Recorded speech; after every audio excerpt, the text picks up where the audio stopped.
um, as I sit here pondering the latest developments in The Lord of the Rings, The Rings of Power, I find myself questioning the direction of Sauron's story. Um, well, it's not exactly how I envisioned the characters' interactions with Adar and his army. I must admit that I'm intrigued by the strategy Sauron is employing, one that involves manipulation rather than brute force. And it expends to be reversive that the other things can make it in many cases. Uh, in the second season of The Rings of Power, an unexpected and unique account of Sauron is being unfolded. And when the creators hinted that their series would delve into the origins of Sauron, I must admit, even with 25 years of devotion to Tolkien's lore, my enthusiasm couldn't be contained. I had apprehensions about how they might handle the significance and symbolism of this character, as it holds a crucial anti-tyranny message from Tolkien. However, the allure was too strong, and I remain captivated even with season two's intriguing plot twists. In the first season, the show began unveiling the enigma surrounding Sauron's true identity. However, by the end of season one, it was confirmed that Halbrand is indeed Sauron. Now, with Sauron openly revealed, season two is delving deep into his origin story, offering an unparalleled exploration of the villain, including insights into his personal thoughts and emotions, aspects typically reserved for the heroes in J.R.R. Tolkien's books. In this fresh material hasn't deterred me so far, and I appreciate the closer looks at the villain, as it only makes him more detestable. However, some of the new developments in season two are proving to be quite contentious, causing me to ponder. The orcs are being portrayed with more compassion as they stand against the malevolent Sauron.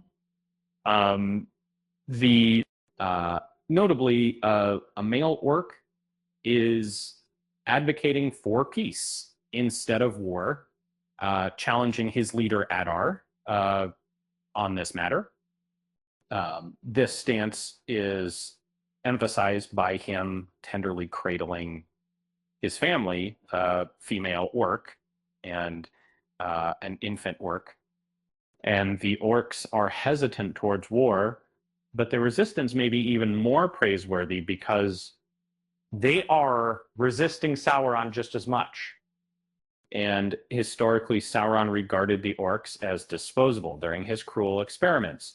Now, Adar is guiding them to confront the elves of Eregion in order to reach Sauron. And in this scenario, Adar and his orcs are unknowingly aiding Sauron, which aligns with Galadriel's assertion.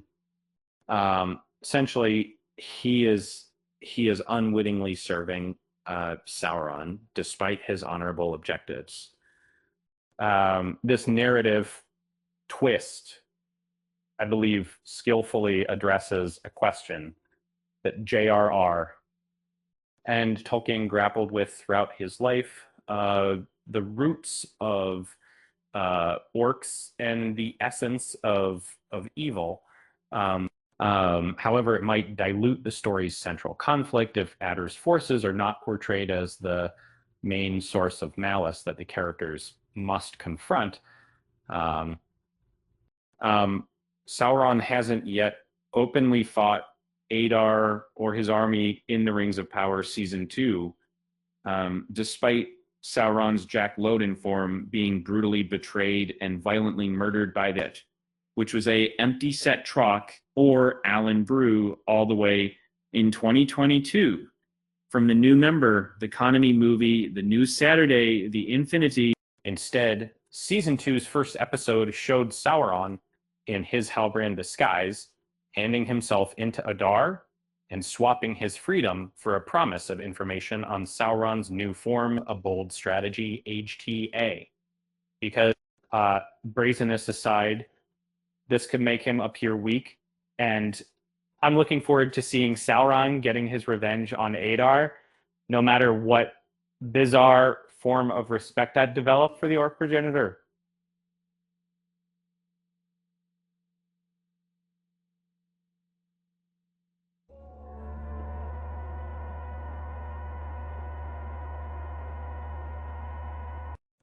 In disguise as Halbrand, Sauron informed Adar that he was actually hiding in a region, a place where he was trusted. This allowed him to be released on a mission to gather information. Once free and settled in Eregion, Sauron discarded his Halbrand persona and appeared as Amitar, in eldish form.